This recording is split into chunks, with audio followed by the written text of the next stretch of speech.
We don't know who's watching us. We don't know what kind deed we think may go unnoticed that may be mentioned many years later. We find in this life that as we get older, we remember things that happened in our young life. For example, another experience that I had on the ranch with my father occurred when I was 11 or 12 years old. We were out in the hayfield, and in those days we didn't have hay balers. We had to gather the hay in bunches and put it up on a wagon.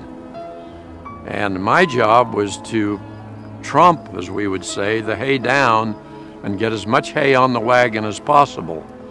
My father's job and my brother's job was to gather the hay with the pitchfork like this. And instead of lifting it in a great big bale, they lifted it loose and threw it up on the wagon. And I would tromp the hay down as it came up. Well, as I was working and they were working there in the field one morning, to my surprise, up came a big snake. And pretty soon it started to buzz, and I knew immediately it was a rattlesnake. At first I was very much afraid, but then the snake made its way into the cool hay, and it calmed down and sort of just curled up.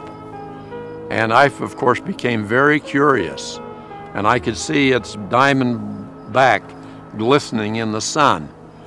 And I thought, boy, wouldn't it be wonderful to be able to go over there and pet that rattlesnake? So I made my way over to where the snake was, and then I heard my father's voice. He said, "My boy David, you can't pet a rattlesnake.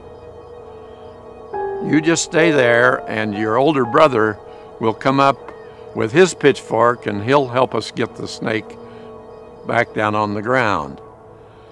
So they quietly came up and was able to get the snake off the hay wagon onto the ground.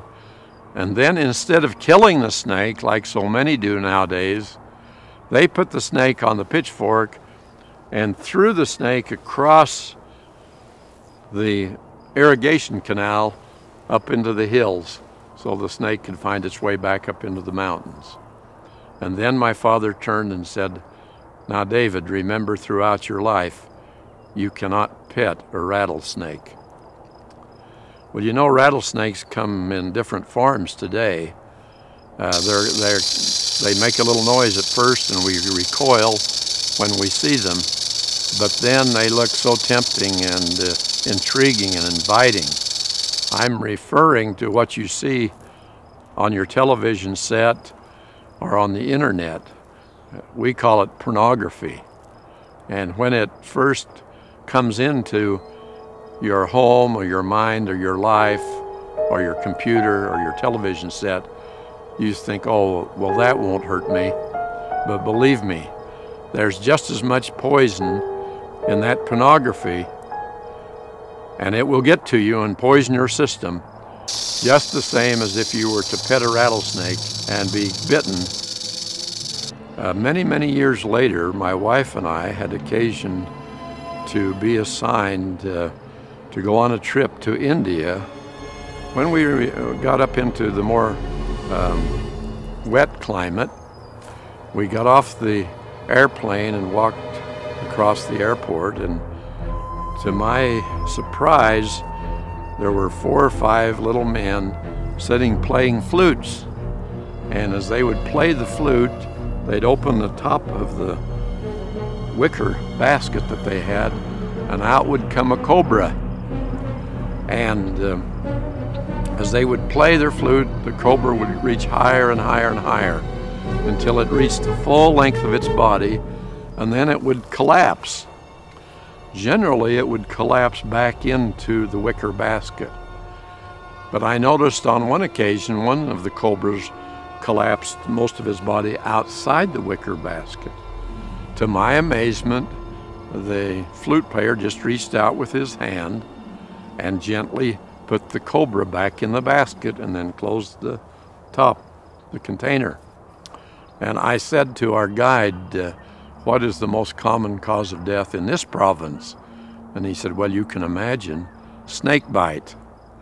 And I said, well, how's that? He seems so adept.